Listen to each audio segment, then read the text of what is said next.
The question reads, ABCD is a rhombus and angle A is equal to 60 degree. So I have drawn the rhombus here, ABCD. All the sides are equal. Okay, it is a parallelogram also, obviously, in which angle A is equal to 60 degree. So this angle is given to you as 60 degree. Okay. Find the ratio EC is to BD. Okay. Now, if you remember, yesterday I told you that if this angle is 60 degree, then angle ABD must be an isosceles triangle, right? In which AD is equal to AB. These two sides are equal. So therefore, these two angles will also be 60 degree. This is 60 degree and this is also 60 degree, right? So therefore, if all the angles of this triangle are 60 degree, that means this becomes an equilateral triangle, right? That means AB must be equal to BD must be equal to AD. So let's write this down first. You'll say triangle ABD is isosceles. Good morning, sir. Morning. In which AB is equal to AD. Therefore, angle ADB must be equal to angle ABD, because in an isosceles triangle,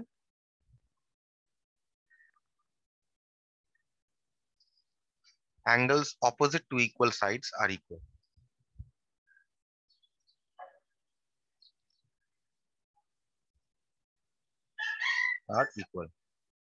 Okay. Now, because the sum of interior angles of this triangle ABD is equal to 180 degree, so therefore we'll write in triangle ABD, angle A, let's write angle A, plus angle ADB plus angle ABD is equal to 180 degree, because sum of interior angles of a triangle is 180 degree. That means this is 60 degree plus angle ADB we write as it is. And because you have angle ADB is equal to angle ABD, we can replace this by angle ADB is equal to 180. So you get here 60 plus twice angle ADB is equal to 180. That means twice angle ADB is equal to 180 minus 60. Twice angle ADB is equal to 120. That means angle ADB must be equal to 120 by 2, which is equal to 60 degree. So therefore, angle ADB and angle ABD are both equal to 60 degrees, which I have already mentioned this to you. This is 60 and this is 60. Okay. So which means that if these two angles are 60 degree, then I can say triangle ABD is an equilateral triangle. Therefore, triangle ABD is an equilateral triangle.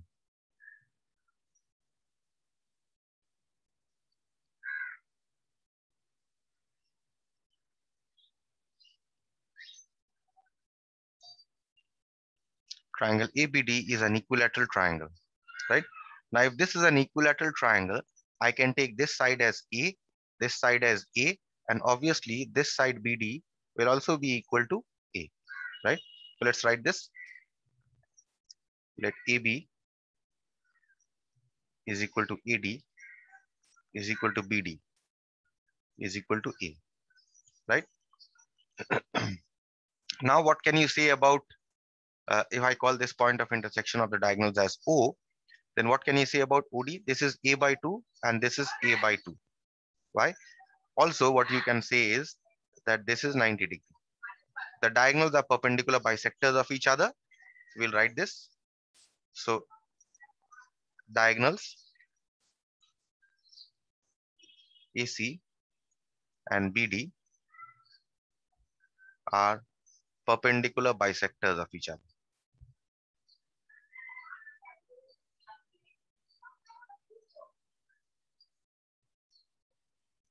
Right? So that means what can I write? I can write OB, this is equal to A by 2, and OD must be equal to A by 2. So let's write it here. OB is equal to A by 2 and OD is also equal to A by 2, half of A, right? So now consider this right angle triangle here. In this right angle triangle, this one is your hypotenuse. This one, AB, is your hypotenuse. Okay, this becomes your base. So you can find out the length of the perpendicular, right? OA. So let's find out the length of the perpendicular. So we write in triangle OAB.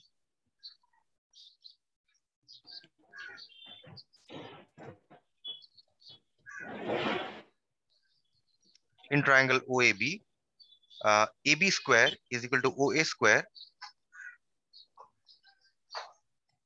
plus OB square, right? Put the values here. AB is the hypotenuse whose length is A, is equal to, you need to find out the length of OA. So we write OA as it is. And OB is A by 2, right? So therefore from here, you can write this as A square is equal to OA square plus A square by 4. That means OA square is equal to A square minus A square by 4. You take the LCM here, so you get 4A square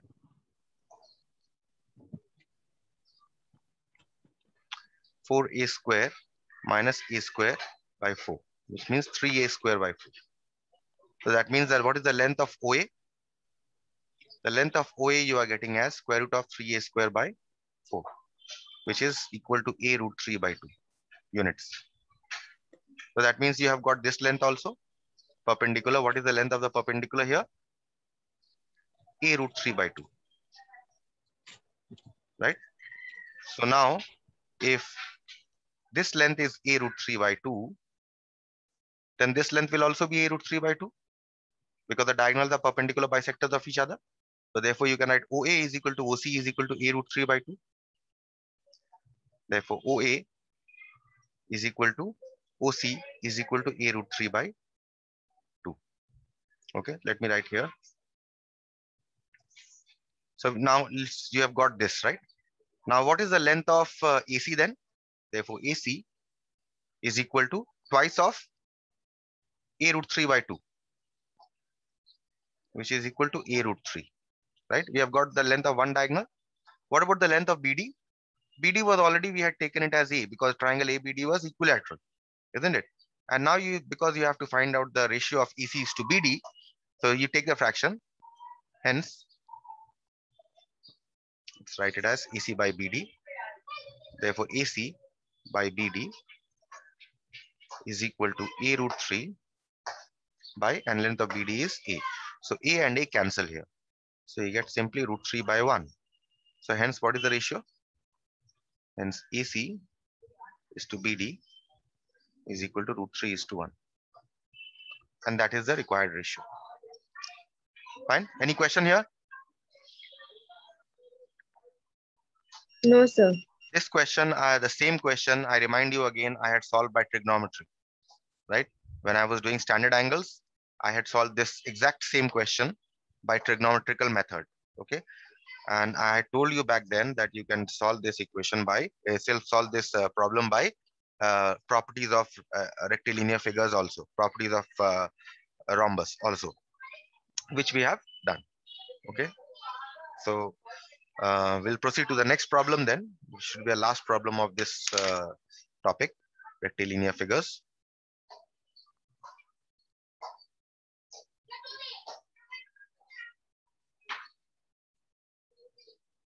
Okay, let's read this question here. In the figure given below, ABCD is a parallelogram. ADEF and AGHB are two squares. Prove that FG is equal to AC. So let's label this, what is given, ABCD This is a parallelogram. Okay, so let's mark it. This is already marked actually.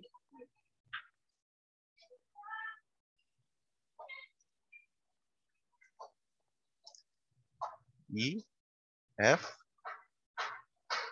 90, 90, G, H. This is the figure that is given to you. Okay. Now, if you read the question, you can label a few more things, like you can label all the other angles are also as 90 degree. All these angles are 90 degree also you can label. But the point is that this was a given figure, okay, that I have drawn here. Okay. Now, according to when you are drawing in your answer sheets, you will be labeling according to your convenience. Okay. But you definitely have to draw the given figure. So now if you see this question, it states ABCD is a parallelogram and ADEF. Which one is a ADEF is a, and AGHP are squares. So if you see, this one is a square and this one is also a square. Now, if this is a square, that means all the sides must be equal and all the sides of this square also must be equal, right? So now you see that if I take one side of this square, suppose this length is A, then all these four lengths will be A, right? And because the opposite sides of a parallelogram are equal, if this length AD is A, then this length is also A, right? Yes, sir. So now,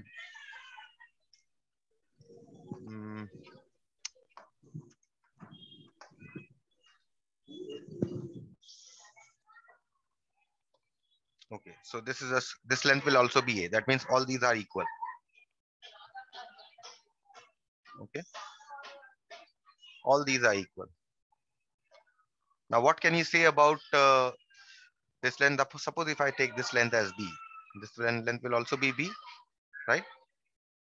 And because this length is B and this is a square, this length will also be B, this length will also be B, and this length will also be B. That means now what can you say? That this side is equal to this side and all these are equal, right? So let's write this. I started by saying, let this length be equal to A. So let ED is equal to A. So therefore, what can you say? AF, all the sides of the square, is equal to EF is equal to ED is equal to AD is equal to A. Why? Since ADEF is a square.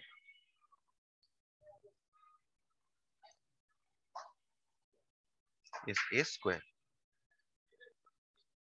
right? Now you can write AD is equal to BC is equal to A. Why? Because opposite sides of a parallelogram are equal.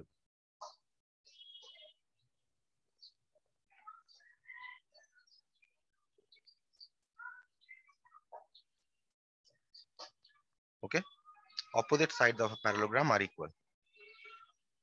Fine. Now let us take this length as B, BC. So I say, okay, let's first write these two because these two are there.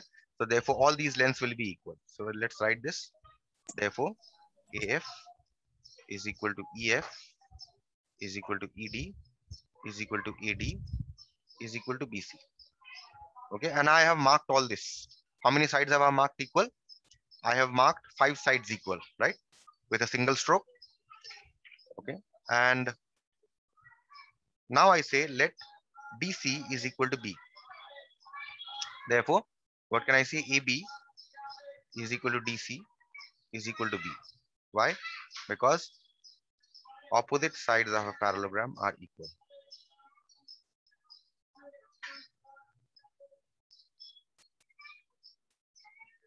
Use shortcut here. Opposite sides of a parallelogram are equal. Okay, so this side is B and this is also B, and because this length is B, that means all the other length, because this is a square, that means all the lengths will be here will also be equal. So AG is equal to AB is equal to BH is equal to GH is equal to B, right? So therefore, from these two, what can I write? I can write DC is equal to AB is equal to AG is equal to BH is equal to GH. So all these five sides are also equal. Okay. Now, once I have done this, now we'll see what the question asks you to do.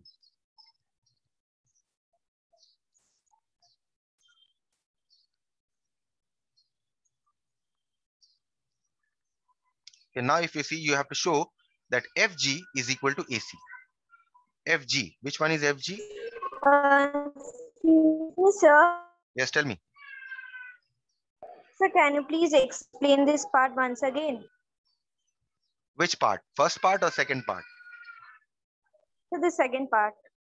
Second part. The second part I had taken DC as B. This is the part you want, right? Yes, sir. Okay, if I take this length as B, this length will also be B, right? Because they are opposite sides of a parallelogram, right? Yes, sir. This length is also what? This length is one side of a square. So if this AB is length is equal to B, then this length will also be B. This length will also be B, and this length will also be B, right? Yes. So now it's okay. Yes, sir. Okay, so all these five sides I have shown them to be equal. Now the question is prove that FG is equal to AC. So what you do is you join FG and you join AC. You need to show that these two straight lines are equal. Now, if you see these two straight lines, if I can show that this triangle and this triangle are congruent, then by CPCT, I can say that FG is equal to AC, right? Any confusion here? No confusion? Sir. Okay. So point is, how do I prove them to be congruent? Okay. Now, if you see this length here in this triangle is equal to this length. So this is okay. Two lengths I've got. Next, this length is equal to this length. Fine. Okay, two sides done. Two pairs of sides. Now the question is, what about the third side or one angle I need? Okay. So which angle should I use? The point is, I will show here that this angle here is equal to this angle here. Okay. Now question is, how do I show these two angles are equal? What I say is, suppose this angle is X. So let angle FAG is equal to X, right? So if FAG is equal to X, then what will be this angle here? How much will be this angle? See that you have four angles, right? Yes, no, why should it be X? Because you think it is a vertically opposite angle? No. For vertically opposite angles, you need two straight lines, right? Here, how many straight lines you have? Do you have straight lines here? Vertically opposite angles means this, two straight lines, and you have angle between these two straight lines. But if you see, if this angle is X, will it be vertically opposite to this? Are these two straight lines? Is this line and this line a straight line? No, right? Therefore, you cannot say vertically opposite angles, right? We have to show that these two angles are equal. So what I do here is I say let angle FAG is equal to X. Now what you see is that this angle X plus this angle plus this angle plus this angle must be equal to 360 degree because it is one complete angle, right? So angle FAG plus 90 plus 90, or let's write X. For convenience sake, let's write X. X plus this angle 90 plus this angle 90 plus the angle that we need to find is angle DAB is equal to 360 degree, right? Reason is one complete angle is equal to 360 degree, right? Now from here, I can find out angle DAB in terms of X. So what do I get? X plus 180 plus angle DAB is equal to 360, right? So that means how much will be angle DAB?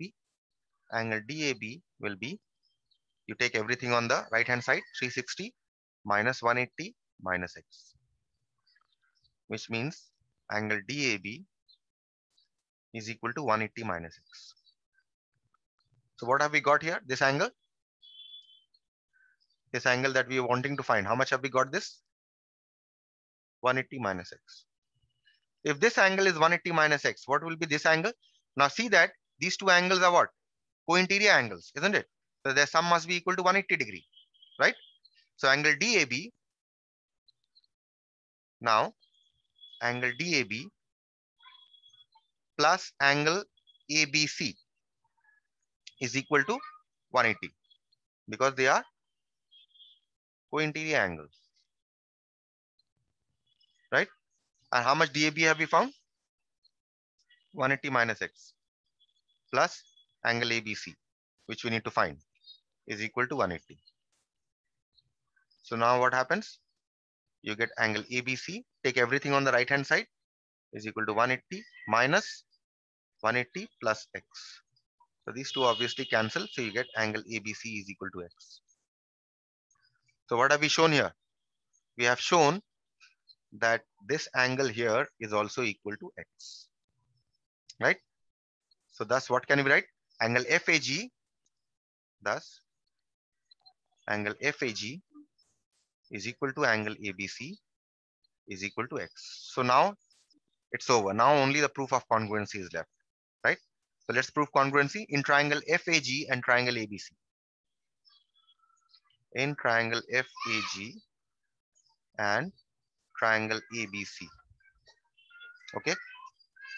What sides are equal? Let me erase all this first.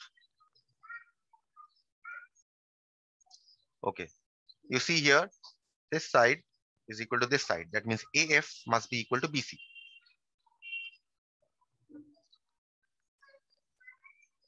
First one done. Next one. This side is equal to this side. That means AG is equal to AB.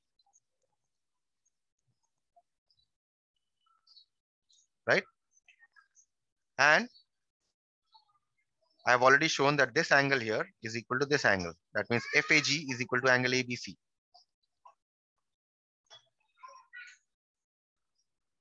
All these three we have shown above. So that is the only reason that you give as shown above. So therefore, what can you say? Triangle FAG is congruent to triangle ABC. Now, what is the axiom? Can anyone tell me the axiom? Look at the figure and tell me the axiom. What is the axiom? SAS. SAS, exactly. Side angle side. Side angle side. So SAS axiom. Therefore, now you simply write FG is equal to AC by CPCT. Hence proved. So the sum is over. Fine. Any question here?